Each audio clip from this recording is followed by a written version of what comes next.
ಮಗನೇ, ಬೆಳಗ್ಗೆಯಿಂದ ಸಾಯಂಕಾಲ ತನಕ ಏನೇನ್ ಮಾಡ್ತೀಯಾ? ಕಾಲೇಜ್ ಹೋಗ್ತೀನಿ ಅಪ್ಪಾಜಿ. ಆಮೇಲೆ ಟ್ಯೂಷನ್ಗೆ ಹೋಗ್ತೀನಿ. ಆಮೇಲೆ ಸ್ಪೋರ್ಟ್ಸ್. ಆಮೇಲೆ ಬಾವುಟೆ ನೇಯ್ತೀನಿ. ಬಾವುಟೆ ನೇಯ್ತೀನಿ. ಎಷ್ಟೊಂದು ಕೆಲಸ ಮಾಡ್ತೀಯಪ್ಪ ನೀನು. ದಿನಕ್ಕೆ 24 ಗಂಟೆನೂ ಸಾಲೋದೇ ಇಲ್ವಲ್ಲಪ್ಪ ನಿನಗೆ. ಹಾಗಾದ್ರೆ ಬಾಂಬ್ ಹಾಕೋದಕ್ಕೆ ಸಮಯ ಎಲ್ಲಿರುತ್ತೆ?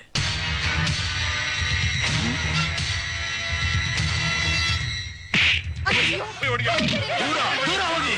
ಯಾರಾದ್ರೂ ಹತ್ರ ಬಂದ್ರೆ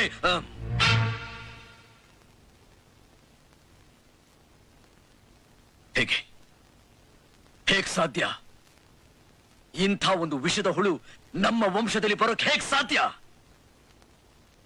ದೇಶದ್ರೋಹಿ, ಸಮಾಜ ಕಂಟಕ, ಸಿಂಹದ ಹೊಟ್ಟೆನಲ್ಲಿ ಸೂಲಂಗಿ ಹುಟ್ಟುಬಿಟ್ಟಿಯಲ್ಲೋ. ನಮ್ಮಪ್ಪ ಮುತ್ತಪ್ಪ ನಾಯಕ ಬ್ರಿಟಿಷ್ನವ್ರಿಗೆ ಸಿಂಹ ಸ್ವಪ್ನವಾಗಿ ಸ್ವಾತಂತ್ರ್ಯಕ್ಕೋಸ್ಕರ ತನ್ನನ್ನು ತಾನೇ ಬಲಿ ತಗೊಂಡ ವೀರ ಗಂಡುಗಲಿ. ನಿಮ್ಮಪ್ಪ ದೇಶ ಸೇವೆನೇ ಈಶ ಸೇವೆ ಅಂತ ನಂಬ್ಕೊಂಡು ಬದುಕ್ತಾರೋ ಪ್ರಾಮಾಣಿಕ ವೀರಪ್ಪ ನಾಯಕ. ಇಂಥ ವಂಶದಲ್ಲಿ